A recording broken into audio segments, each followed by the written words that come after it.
देखिए, मुझे लगता है इतिहास में जितने भी महापुरुष हैं वो पूरे देश के महापुरुष हैं। उन्हें देश की बटी हुई राजनीति ने तो बंटवारा कर दिया है।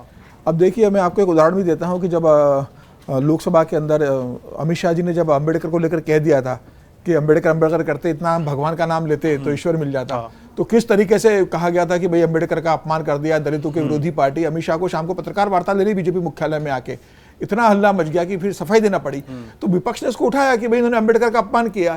तो अब नायकों की भी, भाई जो देश के नायक है वो सबके नायक है, वो किसी धर्म या जाति के नहीं है, उन्हें आप जाति में मत बांटो। लेकिन अब नायकों को बांटा जाएगा, राणा सांगों का कहा तो राजपूतों का हर्ट होगा कि भाई हमारा अपमान हो गया है।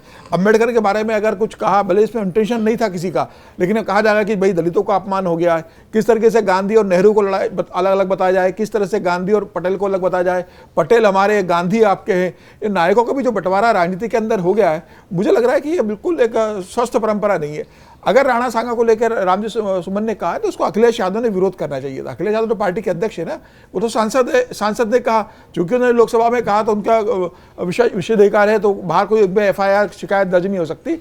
अगर अखिलेश यादव ये कह दे रहे कि भाई उन्होंने जो कहा है उससे पार्टी सहमत नहीं है और मैं उसके लिए खेत पकड़ करता हूं, तो मुझे लगता है पूरी बात खत्म हो जाती है। लेकिन अब चूंकि अखिलेश यादव को पता है कि अब किस तरीके से उन्हें इसे राजनीतिक रूप से आगे लेकर जाना, एक दलित सांसद ने कहा है तो इसे दलित का रंग दे दिया जाए। मल्लिकार्जुन खड़गे कांग्रेस के अध्यक्ष है, वो दलित है, उन्होंने दलित का रंग दे दिया। तो राजनीति के अंदर जो पद भी दिए जा रहे हैं वो धर्म के आधार और जाति के आधार पर दिए जाते हैं। फिर उस जाति को कैसे अपने फेवर में इस्तेमाल करके वोट बैंक की राजनीति करना है, उसको तैयार किया जाता है। तो मुझे लगता है कि किसी भी राजनीतिक दल को बहुत ज़्यादा अपने पूर्वजों के जो श्योर है गाथा उससे बहुत लेना देना नहीं है। वो तो सोचते हैं कि किसका राजनीतिक लाभ हमें किस तरीके से मिल सकता है, उसको हमें राजनीतिक लाभ उठाना है और सत्ता के लिए उसका उपयोग करना है। अगर अखिलेश यादव अगर इसका विरोध करते रहे इमीडिएट, तो मुझे लग रहा है इतना बड़ा मामला नहीं बनता। लेकिन अब चूंकि राजनीति इसी बंटवारे की राजनीति हो चुकी है कि भाई आप कोई दलित है तो आप उसका देखो, कोई ओबीसी है तो उसका देखो, राष्ट्रपति का अपमान कर दिया तो आप बताओ कि भाई वो आदिवासी राष्ट्रपति है।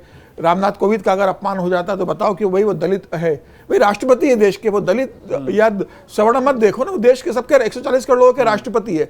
तो उसमें भी बता देना कि नहीं दलित है इसलिए इसका अपमान किया गया।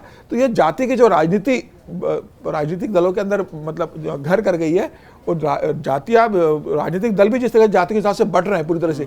मायावती कहती है कि भाई दलितों का मेरा वोट बैंक है, तो मायावती का तुरंत स्टेटमेंट आ गया कि जिस तरीके से समाजवादी पार्टी दलितों को लेकर चल रही है तो दलित उनके झांसे में ना आए। तो मायावती को डर लग रहा है कि मेरा दलित वोट बैंक शिफ्ट न हो जाए। अखिलेश यादव को लग रहा है कि मैंने पीडीए के दम पर 37 लोकसभा सीटें उत्तर प्रदेश के अंदर जीती है, भले ही मैं मिल्कीपुर हार गया हूँ, एक दलित सांसद के बेटे को अपना रिजर्व सीट पे दिया लेकिन 15,500 वोट से हार गया। तो उनको डर है कि आने वाले चुनाव में कहीं दलित वोट फिर से खसक न जाए जो लोकसभा में जुड़ा था। तो बेसिकली ये वोट बैंक की राजनीति है, नायकों से बहुत कंसर्न कम रह गया राजनीतिक दलों का। और मुझे लगता है कि सभी राजनीतिक दलों को अपने महापुरुषों के साथ एक सम्मान का भाव रखना चाहिए और अक्रॉस द पार्टी ये होना चाहिए कि भाई किसी भी महापुरुष के खिलाफ कोई अभद्र टिप्पणी या किसी तरह का ना बोले। ये मुझे जब तक राजनीति में नहीं आएगा, इस तरीके से बंटवारे की राजनीति देश के अंदर चलती रहेगी। अगर आप ये वीडियो YouTube पर देख रहे हैं तो हमारे चैनल को सब्सक्राइब कर बेल आइकन दबाएं, और Facebook पर देख रहे हैं तो हमारे पेज को लाइक करें। 8 मिलियन प्लस सब्सक्राइबर, आपके इस भरोसे के लिए बहुत धन्यवाद।